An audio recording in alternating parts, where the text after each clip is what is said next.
ఇవాల్టి వార్తలు వాస్తవాల్లో మనతోన్నారు రాజకీయ విశ్లేషకులు శ్రీశైల్ రెడ్డి గారు. గుడ్ మార్నింగ్ అండి, వెల్కమ్ టు వార్తలు వాస్తవాలు.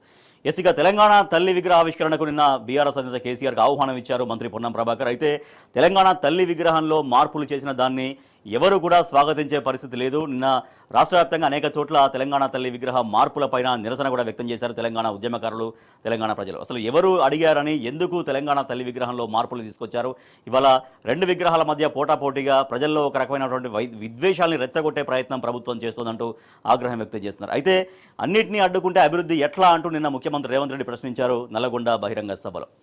రైట్ శ్రీశైల్ రెడ్డి గారు, సో అన్నింటినీ అడ్డుకుంటే ఎట్లా, సో దాంట్లో మరి తెలంగాణ తల్లి విగ్రహాన్ని కూడా మార్పినా కూడా అడ్డుకోవద్దా, లేకపోతే ఏదైనా అనవసరమైన మార్పు చేసినా కూడా ప్రజలు ప్రశ్నించొద్దా, ఏందన్నమాట ముఖ్యమంత్రి మాటల సారాంశం అనేది?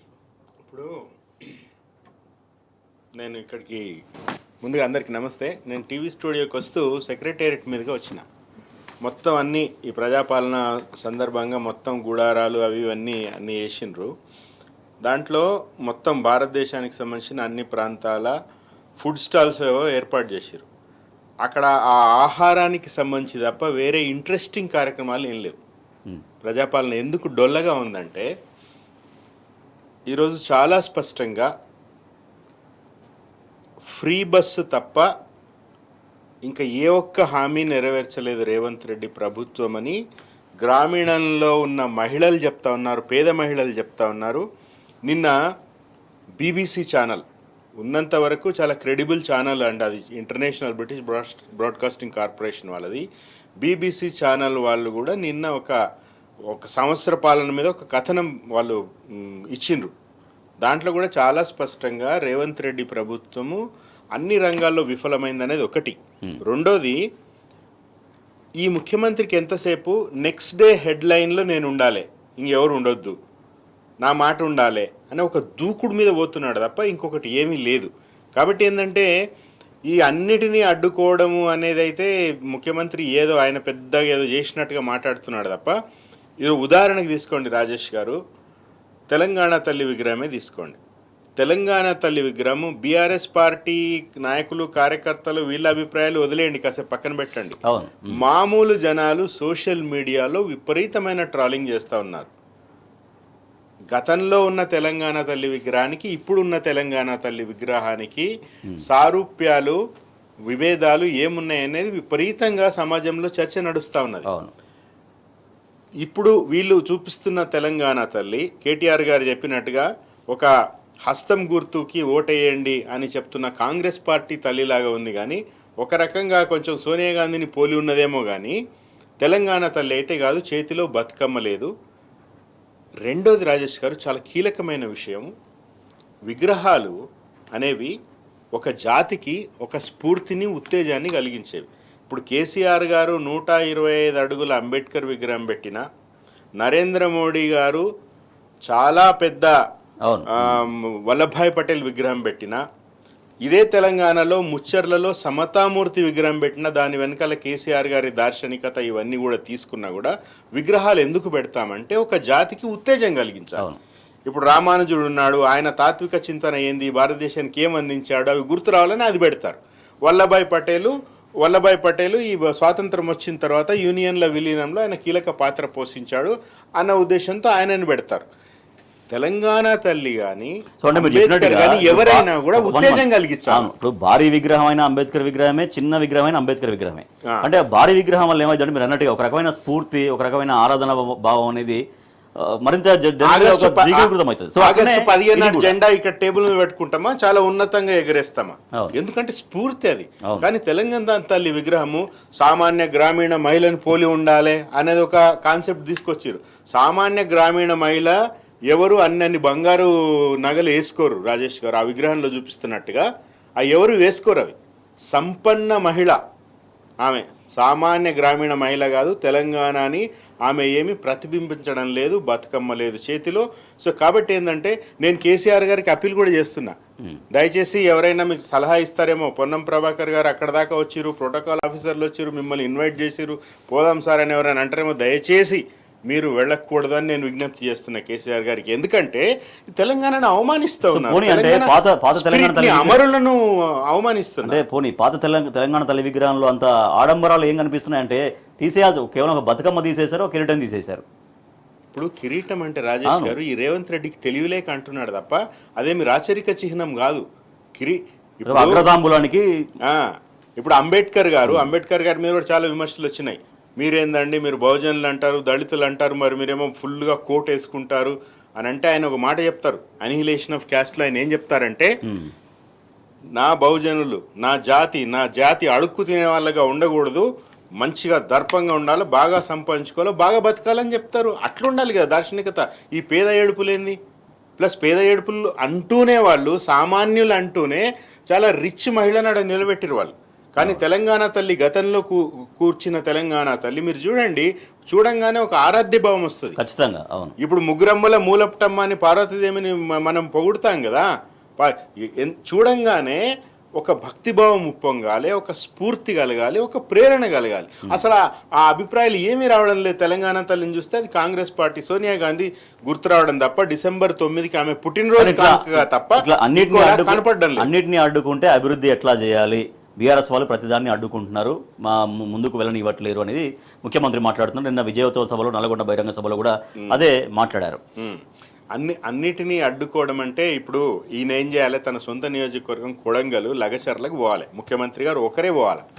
పోనీ సెక్యూరిటీని కూడా తీసుకుపోయా, నువ్వు పోయి లగచర్ల బాధితులు ఎందుకు అడ్డుకుంటున్నారు మిమ్మల్ని, ఎందుకు కలెక్టర్ గారిని వెనక్కి పంపించారు, లగచర్ల బాధితులు ఎందుకు తెలంగాణ భవన్కి క్యూ కడుతున్నారు, ఎందుకు నిరుద్యోగులు రోడ్లు ఎక్కుతున్నారు, ఎందుకు చరిత్రలో ఎప్పుడు లేని విధంగా పోలీసులు పోరాడితే పోయేదేమి లేదు, బానిస సంఖ్యలు తప్ప అనే కమ్యూనిస్టు నినాదము పోలీసులు ఈరోజు ఎందుకు ఇస్తున్నారు తెలంగాణలో, ఎందుకు అన్ని సెక్షన్లు ఈరోజు రైతాంగం ఎందుకు రోడ్డెక్కుతా ఉన్నది అంటే, బీఆర్ఎస్ పార్టీ సరే రాజకీయ పార్టీ, బీఆర్ఎస్ పార్టీ రాజకీయ కారణాలతో మిమ్మల్ని అడ్డుకున్నారు అనుకుందాం కాసేపు ఆర్గ్యుమెంట్ కోసం.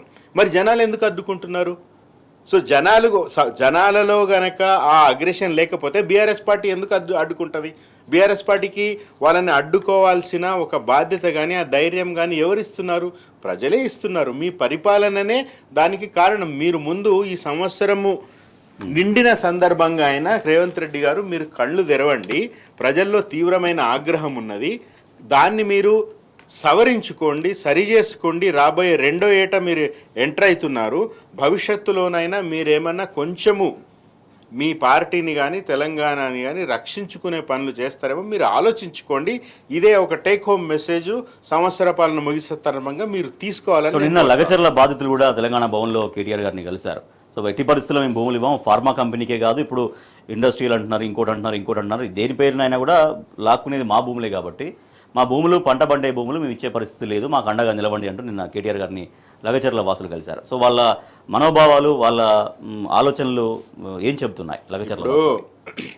కమ్యూనిస్టుల నినాదం రాజేష్ గారు, దున్నేవాడిదే భూమి.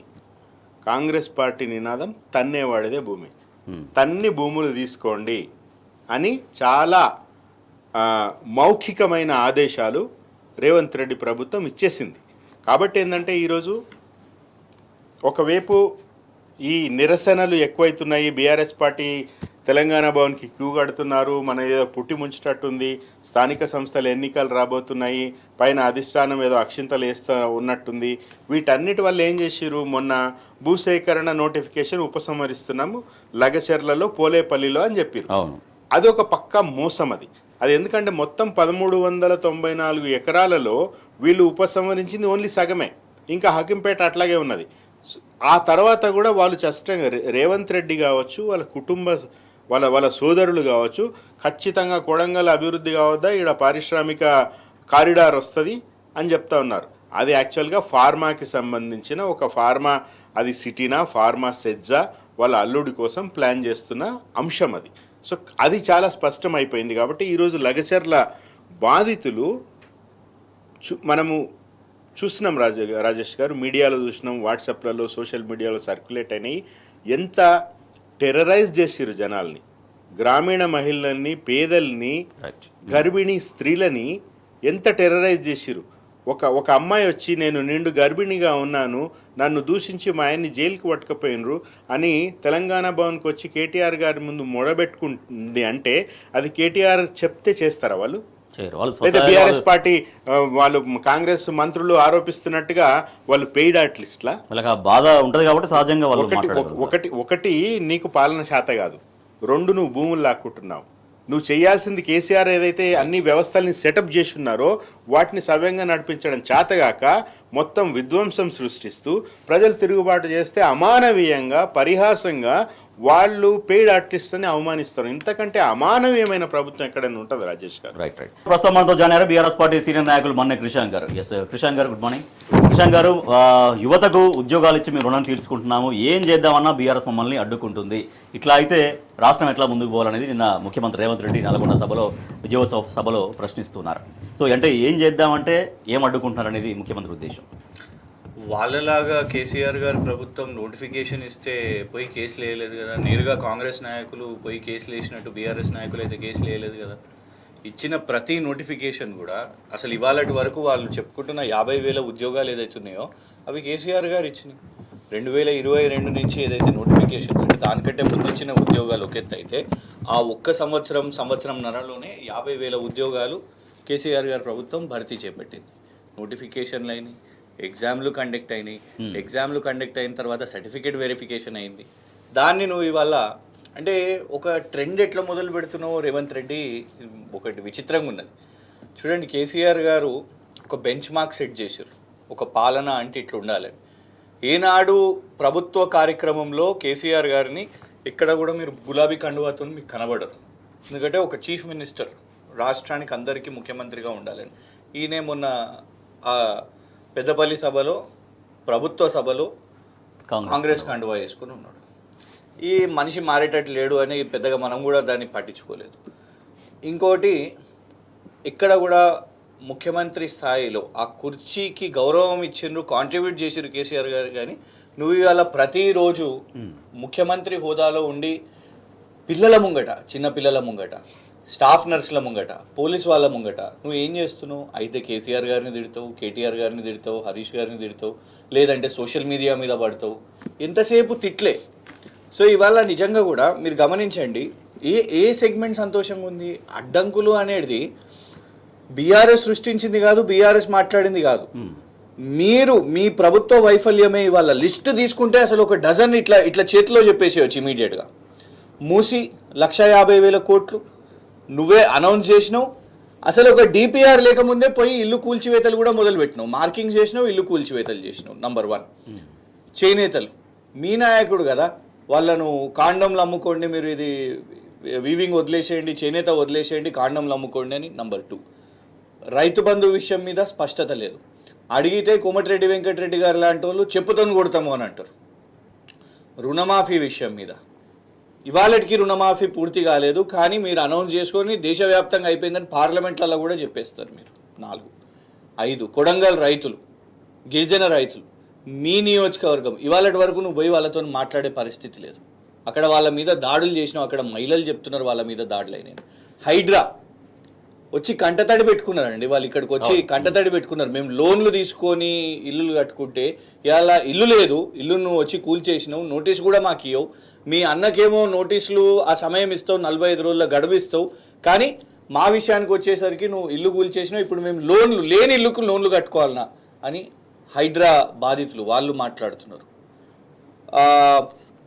ఫార్మాసిటీ అని చెప్పి, ఫార్మాసిటీ రద్దు అని చెప్పి ఒక క్లారిటీ లేకుండా ఆ పరిస్థితి. ఆటో డ్రైవర్లు నువ్వు గొప్పగా చెప్పుకుంటున్నావు, నేను బస్సు ఉచితంగా చేసిన అని.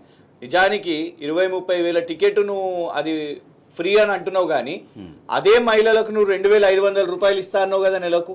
నువ్వు ఆ 2,500 రూపాయలు ఇస్తే ఈ 20 రూపాయల టికెట్ ఇంపార్టెంట్ కాదు, 2,500 రూపాయలు కావాలి. అది నువ్వు మెల్లగా దాన్ని పక్కన దారి పట్టించే. సో మొన్న ముఖ్యమంత్రి చేసిన ప్రకటన ఇంకా ఆటో డ్రైవర్లను మరింత ఇబ్బందులకు గురి చేస్తుంది. డీజిల్ ఆటోలు మొత్తం హైదరాబాద్లో ఒక్కటి కూడా ఉండదు, అవుటర్ రింగ్ రోడ్ అవతలకి పంపిస్తామని మన ముఖ్యమంత్రి ప్రకటించడంతో వాళ్ళు మరింతగా ఇబ్బందులు పడుతున్నారు, ఆందోళన చెందుతున్నారు. ఒక సంవత్సరంలో ఎంతమంది చనిపోయినారు ఆటో డ్రైవర్లు?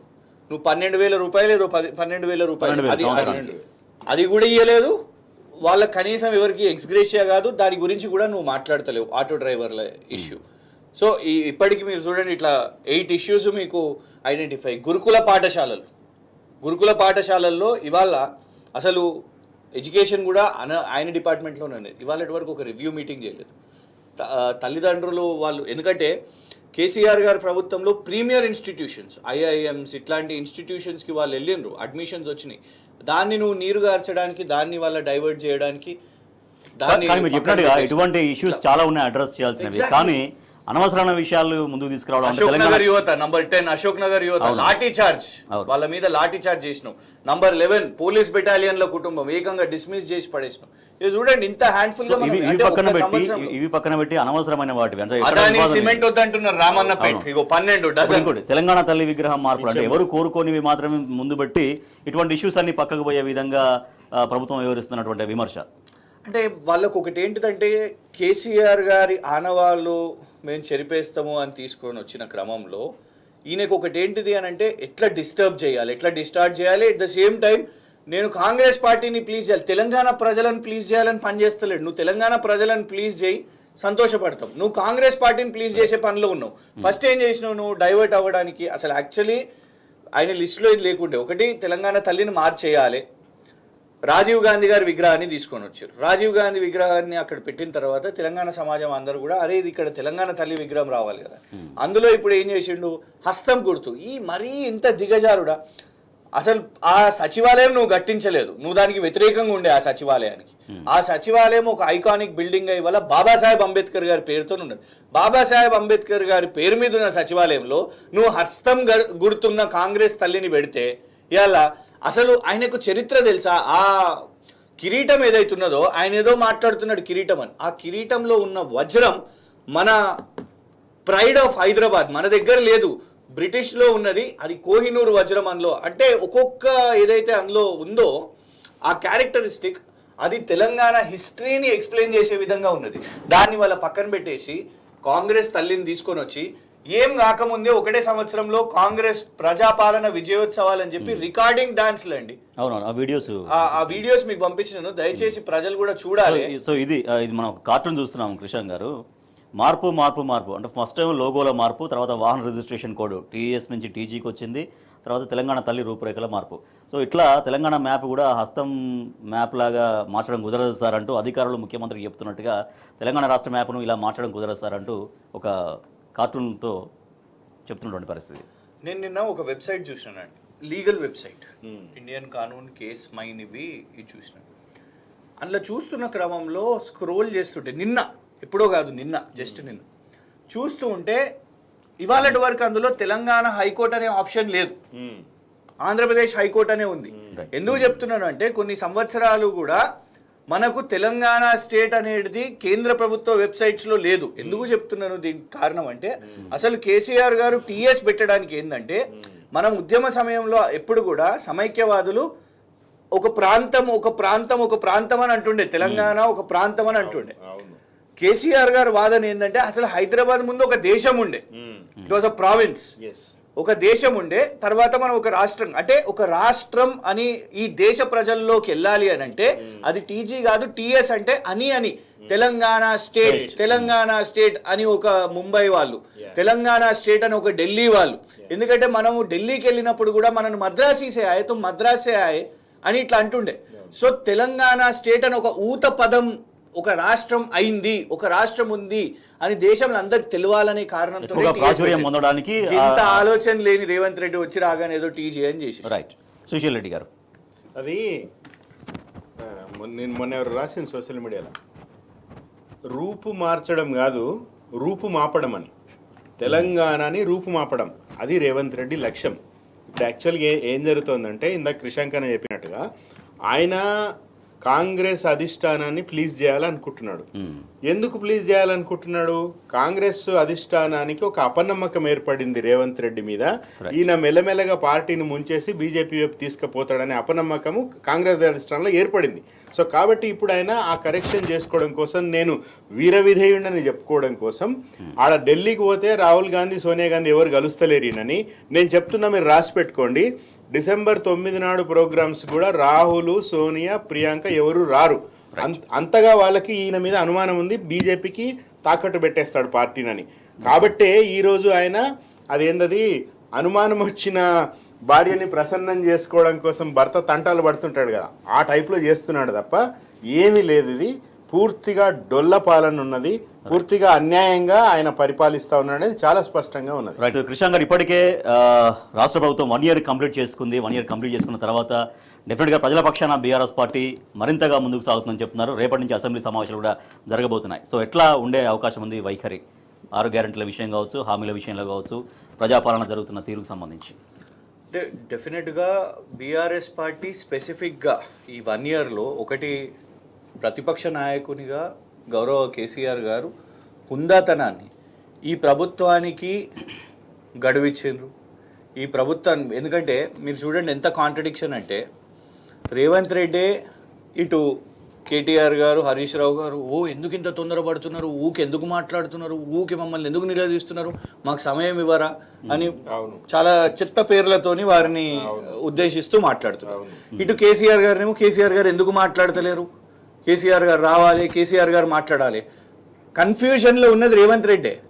ఇటు ఇద్దరు నాయకులను, సీనియర్ ఎమ్మెల్యేలను తట్టుకోలేక వాళ్ళనే సైలెంట్ ఉండమని, ఆ పార్టీకి సంబంధించిన social media, BRS social media మీరు సైలెంట్ ఉండండి, మాకు సమయం ఇవ్వండి అని ఇటు దిక్కు కేసీఆర్ గారిని రావాలని ఒక క్లారిటీ తెచ్చుకోయా నువ్వే.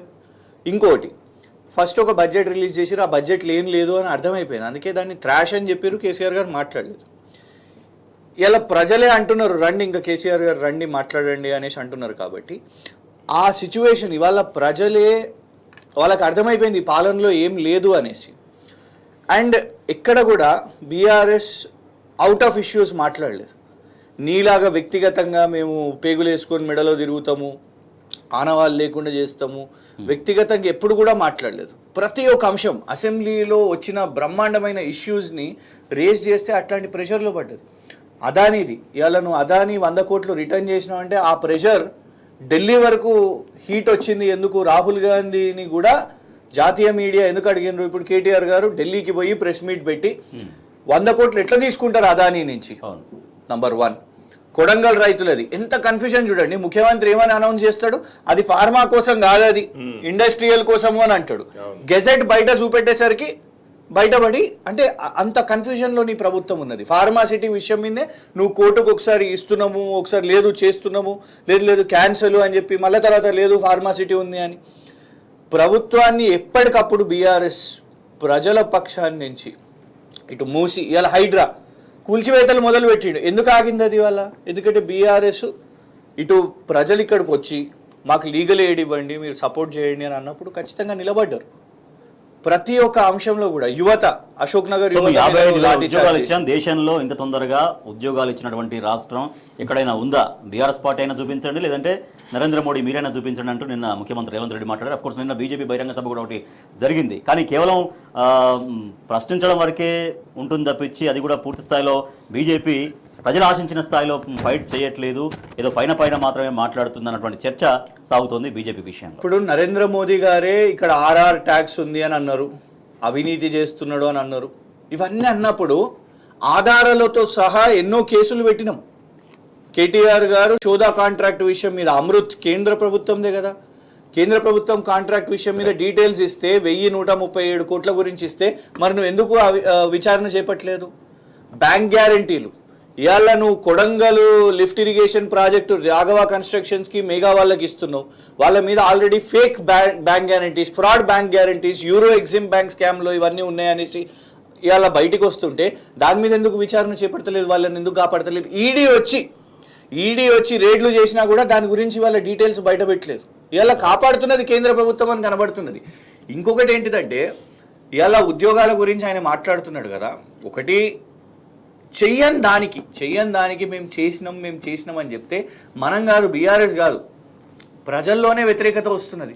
వాళ్ళు చెప్తున్నారు నువ్వు 2500 రూపాయలు ఇచ్చినావు. ఇంకొకటి ప్రజల్లో ఒక సెటైర్ వచ్చేసింది అలా, చాలా చక్కగా ఉన్నది ఈ ప్రభుత్వం. ఒకటే సంవత్సరంలో 2 సార్లు సర్వేలు చేసుకున్నారు, 2 సార్లు ప్రజాపాలన ఫామ్స్ అని, ఇప్పుడు ఈ ఫామ్స్ అని నింపించుకుంటున్నారు. కానీ మనకి ఎలాంటి పథకాలు వస్తలేవు. 4000 పెన్షన్ అని చెప్తీవి, అవి వస్తలేవు. ఉద్యోగాలు యువతనే అంటున్నారు. అసలు నువ్వు ఇయ్యంది కూడా నువ్వు ఇచ్చినవు అని పేపర్ అడ్వర్టైజ్మెంట్లు వేసుకోవడం ఇది విచిత్రంగా ఉన్నది అనేది. రుణమాఫీ అయిపోయిందని, రైతు బంధు అని, దీనికి ఆ విజయోత్సవాలని చెప్పి నువ్వు ఏదైతే కళా పోషణ నీది చూపెడుతున్నావు, రేవంత్ రెడ్డి కాంగ్రెస్ బ్రాండ్ చూపెడుతున్నాడో ఆ కళలు చూస్తుంటే తెలంగాణ అస్తిత్వానికి దెబ్బ పడుతున్నది కదా రాజేష్ గారు. ఇవాళ ఇష్యూ ఏంటిదంటే నువ్వు నీ గొప్పలు చూపెట్టుకోవడానికి తెలంగాణ అస్తిత్వాన్ని సభలో ప్లే అవుతున్నటువంటి సాంగ్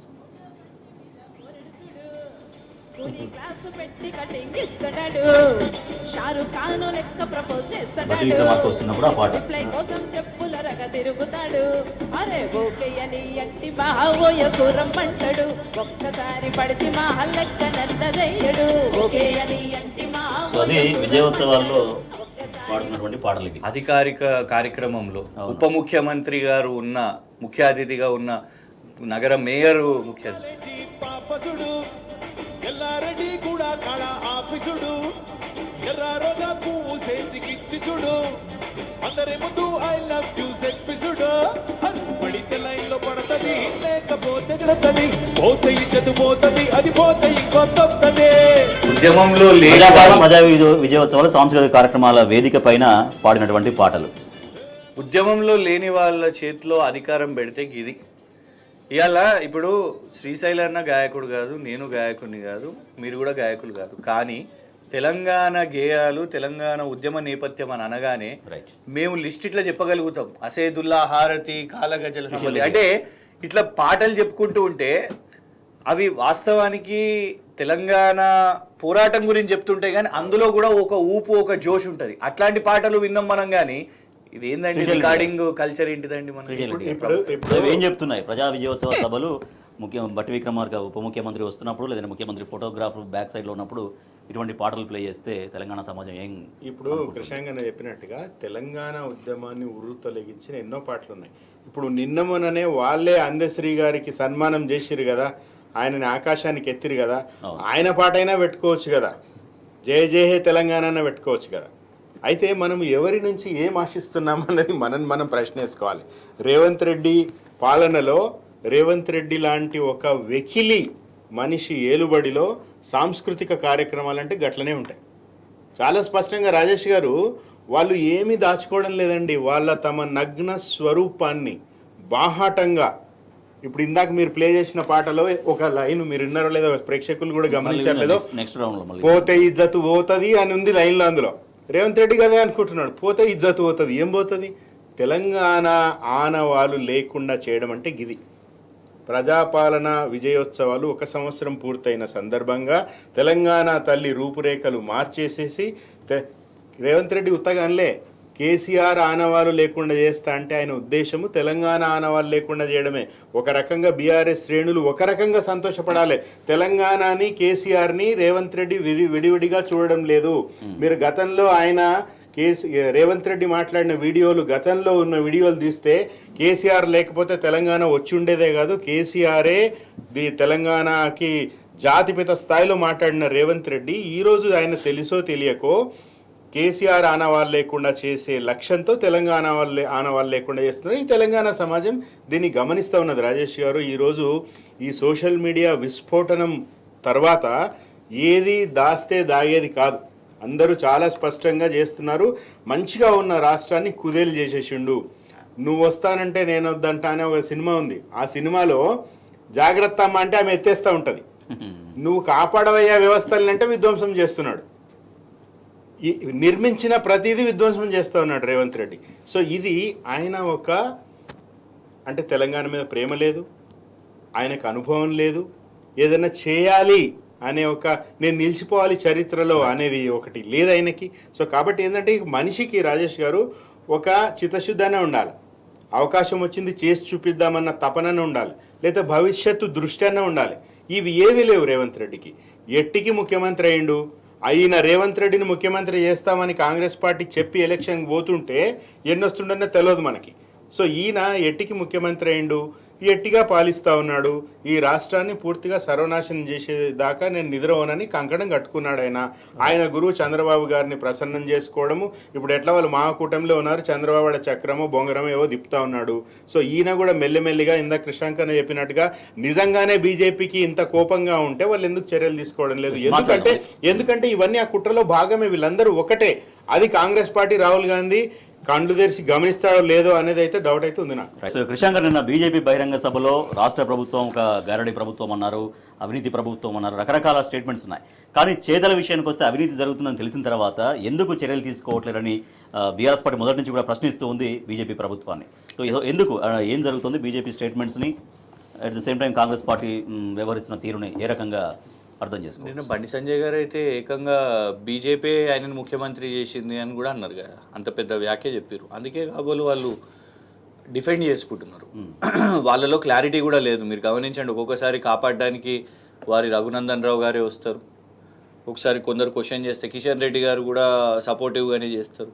ఈ అన్ని అంశాల మీద కేంద్రం ఎందుకు కూడా ఇంత బ్లేటెంట్గా అవినీతి చూడండి. స్వచ్ఛ బయో వాళ్ళ సొంత బ్రదర్ రేవంత్ రెడ్డి గారు సొంత బ్రదర్తోని 1000 కోట్ల డీల్ కుదిరించుకుంటారు.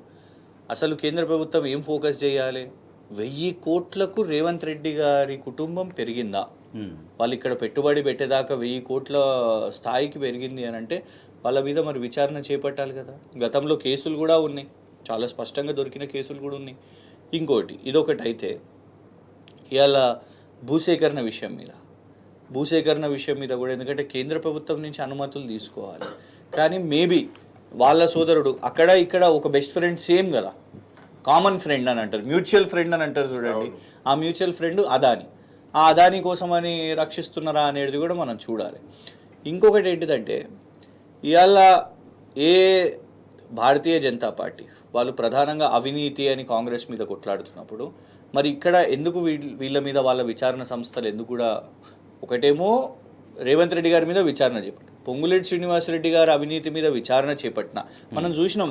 ఇన్ని మెషిన్స్ వస్తున్నాయి, కౌంటింగ్ మెషిన్స్ వస్తున్నాయి, డబ్బులు లెక్క పెడుతున్నారు, ఇన్ని కోట్లని. మరి ఈడీ ఎందుకు ప్రెస్ రిలీజ్ చేయలేదు అంటే దాని మీద ఆ గోప్యం ఎందుకు, ఆ సపోర్ట్ ఎందుకు అనేది ఇలా భారతీయ జనతా పార్టీ వాళ్ళు చెప్పాలి. భారతీయ జనతా పార్టీ వాళ్ళు ఒక డబుల్ స్టాండర్డ్స్ వాళ్ళలో కనబడుతున్నది అనేది చాలా స్పష్టంగా అర్థమవుతున్నది. ఇంకొకటి ఏంటిదంటే, అసలు ఏ ఇష్యూస్ మీద గ్రౌండ్ మీద దిగిన చెప్పండి. బీఆర్ఎస్ పోరాటం చేసిన తర్వాత ప్రతి ఒక్క అంశం మీద బీఆర్ఎస్ మూసి బాధితుల కోసం మనం నిలబడ్డ తర్వాత ఒక గంట కోసం కిషన్ రెడ్డి గారు వెళ్ళిర్రు, ఫోటో దిగిర్రు, రాత్రి కూడా అక్కడ బస చేయకుండా వెళ్ళిపోయిన పరిస్థితి. ఏ అంశం మీద, కొడంగల్ విషయం మీద కూడా ఆ రైతుల మీద దాడులు జరిగితే బీఆర్ఎస్ మానవ హక్కుల కమిషన్ దగ్గరికి, మహిళా కమిషన్ దగ్గరికి, ఎస్సీ ఎస్టీ కమిషన్ దగ్గరికి వాళ్ళందరూ కూడా వెళ్ళినప్పుడు బీఆర్ఎస్ సపోర్ట్ చేయడం జరిగింది. అది కూడా భారతీయ జనతా పార్టీ వాళ్ళు ఎక్కడ కూడా అది రాలేదు. సో ఇవాళ ఒకటి ఏంటిదంటే, కేంద్ర ప్రభుత్వంలో ఉన్న భారతీయ జనతా పార్టీ సపోర్టు బడాబాయి చోటాబాయి ఇద్దరు కలిసి ఉన్నారు అని అయితే ఒకటి చాలా స్పష్టంగా కనబడుతున్నది. అందుకే వాళ్ళు కూడా పెద్దగా తెలంగాణ అంశం మీద ఇప్పటికీ కూడా వాళ్ళు చేసింది కూడా ఏం లేదు, ఈ 10 సంవత్సరాల్లో కూడా ఏం చేయలేదు. ఇవాళకు ఆ సీట్లు తెలంగాణ ప్రజలు అసెంబ్లీలో ఊడగొడుతున్నారు, పార్లమెంటు సీట్స్ అనేటివి వాళ్ళు ఇస్తున్నారు. పోయి పార్లమెంట్లో మన కోసం ఏమైనా మాట్లాడుతున్నారా అంటే ఆ వాయిస్ లేదు. ఇలా చూడండి, పార్లమెంట్ సెషన్స్ అవుతున్నాయి. మనం యాక్చువల్లీ చర్చ ఏం జరగాలి, భారతీయ జనతా పార్టీ కాంగ్రెస్ వాళ్ళు ఏమైనా మన తెలంగాణకు వచ్చే విషయం మీద ఏమైనా మాట్లాడుతున్నారా, ఒక ప్రాజెక్టు ఇవి అవి అని అంటే కూడా ఎక్కడా లేదు. సుంకిశాల ఆ కొలాప్స్ చూసినాం మనం, దాని గురించి మాట్లాడరు. దాని గురించి భారతీయ జనతా పార్టీ వాళ్ళు ఒక విచారణ చేపట్టారు. సో ఇవాళ ఒకటి ఏంటిదంటే, భారతీయ జనతా పార్టీ నాయకులు రేవంత్ రెడ్డి ఆయనలో ఎప్పుడు కూడా ఒక ఏకనాథ్ షిండేని చూసుకుంటూ ఉన్నారు కాబట్టి పెద్దగా దాన్ని క్వశ్చన్ ఏం చేయట్లేదు. ఉట్టిగా ఇట్లా వచ్చినప్పుడు కొన్ని స్టేట్మెంట్స్, ఈయన అవినీతి పరుడు, ఈయన ఆర్ఆర్ ట్యాక్స్ ఇది అదని అంటే కుదరదు. విచారణ సంస్థలు మీ దగ్గర ఉన్నాయి కాబట్టి మీరు విచారణ చేపట్టారు. శ్రీశైల్ రెడ్డి గారు, కేవలం ప్రకటనలకు పరిమితం అవుతుంది ఎవరు, ప్రజాక్షేత్రంలో ప్రజా సమస్యల కోసం ఫైట్ చేస్తుంది ఎవరు? సో ఈ అంశంలో పార్టీలను, నాయకులను, జరుగుతున్నటువంటి వ్యవహారాలని ప్రజలు నిశ్చితంగా ఎట్లా గమనిస్తూ ఉంటారు? ఇప్పుడు కృష్ణంగానే చెప్పినట్టుగా ప్రజలు రేవంత్ రెడ్డి పరిపాలన ఎంత దరిద్రంగా ఉన్నది అనేది గమనించడానికి ప్రజలు న్యూస్ పేపర్ చదవాల్సిన అవసరం లేదు, టీవీ డిబేట్ చూడాల్సిన అవసరం లేదు. వాళ్ళకి వాళ్ళ జీవితంలో వచ్చే కష్టాలే ఈ పాలన ఎట్లుందనేది వాళ్ళు చెప్తారు. వాళ్ళు ఏడ్చుకుంటూ చెప్పిర్రంటే అసలు స్టాటిస్టిక్స్ కూడా పనికిరావు వాళ్ళ ముందు. సో అంతగా వాళ్ళు ఇబ్బంది పడతా ఉంటే ఇటు బీజేపీ పార్టీ, ఇటు కాంగ్రెస్ పార్టీ రెండూ కూడా వీటి గురించి కూడా ప్రజలు మాట్లాడుకుంటా ఉన్నారు. ఖచ్చితంగా బీజేపీ పార్టీ, కాంగ్రెస్ పార్టీ లక్ష్యం ఒకటే, ఇద్దరి లక్ష్యం ఒకటే, ఏంటంటే బీఆర్ఎస్ అనే ఒక ప్రాంతీయ శక్తిని లేకుండా చేయాలని వాళ్ళు అనుకుంటున్నారు. ఎందుకు అనుకుంటారో కూడా చెప్తానండి. జాతీయ పార్టీల ఉద్దేశం ఎప్పుడు కూడా ప్రాంతీయ అస్తిత్వాలని కానీ, ప్రాంతీయ సెన్సిబిలిటీని కానీ వాళ్ళు గుర్తించరు. సో కాబట్టి ఇది తెలంగాణకు చాలా ప్రమాదం. కేసీఆర్ గారు తెలంగాణ ముఖ్యమంత్రిగా దేశానికి పనికొచ్చే ఎన్నో మోడల్స్ తయారు చేసి దేశం కూడా మారాలి, గుణాత్మక మార్పు రావాలి, దేశం ఎక్కడికో పోయేది ఉండే ఇప్పటిదాకా పోలేదు 77 ఏళ్లలో అనేది మాట్లాడినందుకు అటు రెండు జాతీయ పార్టీలకి బీఆర్ఎస్ పార్టీ అంటే మంట. సో కాబట్టి వాళ్ళిద్దరూ కలిసి ఈ అస్తిత్వాన్ని తొక్కేయాలి. రేపు ఈరోజు పార్లమెంటు డీలిమిటేషన్ వస్తే పార్లమెంట్ సీట్లు మనకు తగ్గి నార్త్లో ఎక్కువైతున్నది. దక్షిణాది యొక్క హక్కుల్ని కాపాడేయి అటు డిఎంకే కావచ్చు, ఆంధ్రప్రదేశ్లో ప్రాంతీయ పార్టీలు కావచ్చు, తెలంగాణలో కూడా బీఆర్ఎస్ అనే ప్రాంతీయ పార్టీ. సో కాబట్టి దీన్ని విచ్ఛిన్నం చేయాలంటే ఈ రెండు పార్టీలు కలిసి డ్రామాలు ఆడుతున్నాయని స్పష్టంగా ఉంది. తర్వాత మీరు స్లైడ్ చూపిస్తున్నారు, కేటీఆర్ గారు చెప్తున్నారు, సర్వేలు చెప్తున్నాయి వచ్చేది మనమే అంటున్నారు. ఖచ్చితంగా బీఆర్ఎస్ పార్టీ ల్యాండ్ స్లైడ్తో గెలుస్తుంది. ఎందుకు గెలుస్తుంది అని అంటే ఈరోజు కేసీఆర్ పాలన పోవడం వల్ల ఏం కోల్పోయారో ప్రజలకు అర్థమైపోతున్నది. ప్రతి సందర్భంలో కేసీఆర్ పాలన గుర్తొస్తున్నది. ఖచ్చితంగా బీఆర్ఎస్ పార్టీ ఇట్లాగే ప్రజా ఉద్యమాలని అందుకుని ముందు నిలబడి ఇందాక కృషంకన్న చెప్పినట్టుగా రేవంత్ రెడ్డికి నిద్ర లేకుండా చేయాలి, తెల్లారే దింపేయాలని బీఆర్ఎస్ పార్టీ ఏం అనుకోలే. కేసీఆర్ గారు ఇప్పటికి కూడా టైం ఇస్తూనే ఉన్నారు. సంవత్సరం గడిచిపోయింది. డిసెంబర్ 9 7వ తారీఖు నిన్ననే కదా సంవత్సరం అయిపోయినా కూడా టైం ఇస్తూ ఉన్నారు. మీరే ఆ బైల్ ముజే మారని మీరే చేస్తూ ఉన్నారు, మీరే దారుణాలు చేస్తూ ఉన్నారు. ఖచ్చితంగా జనాలు తెలంగాణ భవన్కి వస్తూ ఉన్నారు. పార్టీ రియాక్ట్ అవ్వక తప్పదు. పార్టీ ఖచ్చితంగా కొట్లాడుతుంటుంది. ఒకవైపు కొట్లాడితేనేమో మీకు నచ్చడం లేదు, ఇంకోవైపు ఊరికే నోరు బారేసుకుంటున్నారు కేసీఆర్ మీద తప్ప ఇంకోటి ఏం లేదు. రాజేష్ గారు, ఖచ్చితంగా ప్రజల తిరుగుబాటు అనేది స్టార్ట్ అయిపోయింది. రేపు స్థానిక సంస్థల ఎన్నికల్లోనే దాని రిజల్ట్స్ ఎంత దెబ్బతీస్తాయి కాంగ్రెస్ పార్టీని అనేది మనం అంతా చూస్తాం. రైట్. కృష్ణ గారు, ఫైనల్గా సో ప్రజాపాలన 1 year కంప్లీట్ అయిపోయిందని చెప్తున్నారు. ప్రజల సపోర్ట్తో మేము కంప్లీట్ చేసుకున్నాం, చాలా సాటిస్ఫాక్షన్గా ఉన్నాం. ఇక రైతులకు ఇవ్వాల్సిన రైతు భరోసా ఒకటి అది ఉంది, అది సంక్రాంతికి అందరికీ ఇచ్చేస్తాం, రైతులను కూడా సెటరేట్ చేస్తాం అనేది కాంగ్రెస్ ప్రభుత్వం చెప్తుంది, నాయకులు చెప్తున్నారు. రాజేష్ గారు, ఒకటి కాందానికి కూడా అయిందని చెప్పేసి మొదటి సంవత్సరంలోనే మీరు విజయోత్సవాలు చేసుకుంటుంటే అది ఒకసారి దయచేసి ప్లే చేయండి. ఆ వెనుక బ్యాక్గ్రౌండ్ సౌండ్ కూడా వినండి మీరు.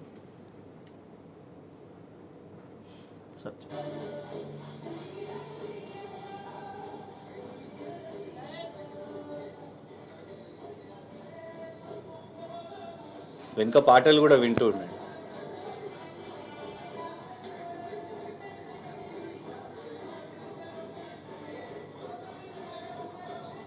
ముఖ్యమంత్రి గారి పిఆర్ఓ, నగర మేయరు, ఉప ముఖ్యమంత్రి గారు, ముఖ్యమంత్రి గారి సలహాదారులు వాళ్ళందరూ చేసుకున్న ఈ పండుగ ఏదైతుందో, ఒకవైపు గురుకుల పాఠశాలల్లో పిల్లలు సరైన ఆహారం దొరకక చనిపోతున్నారు, అస్వస్థత పాలవుతున్నారు.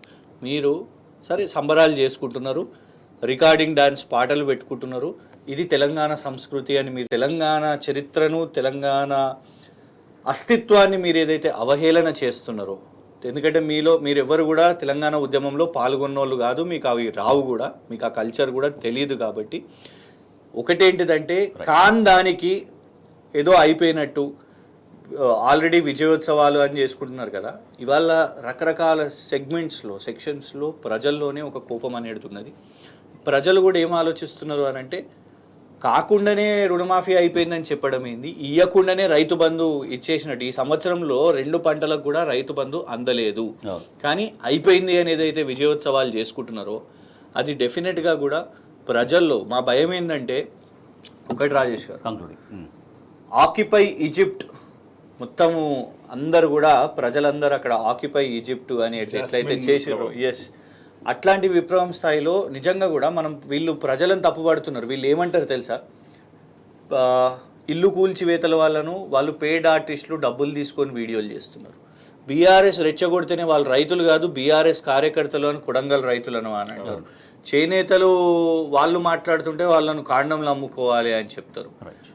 ఇట్లా ఒక్కొక్కళ్ళని ఆ పిల్లలు ఆర్ఎస్ ప్రవీణ్ గారు, కేటీఆర్ గారు రెచ్చగొడుతున్నారు కాబట్టి ఆ పిల్లలు కడుపు నొప్పి అని యాక్టింగ్ చేస్తున్నారు అనే విధంగా వీళ్ళు మాట్లాడతారు. అంటే ప్రజలను ఎట్లా అవహేళన పరుస్తున్నారు అనేది మాత్రం వాళ్ళు చూస్తున్నారు. కాబట్టి ఆ కోపం, మా భయం ఏంటంటే ఆ కోపంలో భాగమే కలెక్టర్ గారి మీద ఆ నిరసన అయింది, ఆ కోపంలో భాగమే ఆర్డీఓ గారి మీద నిరసన అయింది. ఇదే తరహాలో చిల్లరగా ప్రవర్తిస్తే ముఖ్యమంత్రి కార్యాలయానికి కూడా వచ్చేస్తారు ప్రజలు కోపం మీద అనేది. అది మంచిది కాదు, మేము కూడా అట్లా అంటలేము. It is not good. So దయచేసి మీ పద్ధతిని మార్చుకోండి రేవంత్ రెడ్డి గారు. సో పరిపాలన పైన పూర్తి స్థాయిలో దృష్టి సారించి ఒక మంచి ఫలితాలు వచ్చే విధంగా ప్రయత్నం చేయాల్సిన అవసరం ఉంటుంది. థ్యాంక్ యూ సో మచ్ మన కిషన్ గారు, thank you so much Srishail Reddy గారు. ఇది వాటి వార్తలు వాస్తవాలు చూస్తూనే ఉండండి టీ న్యూస్.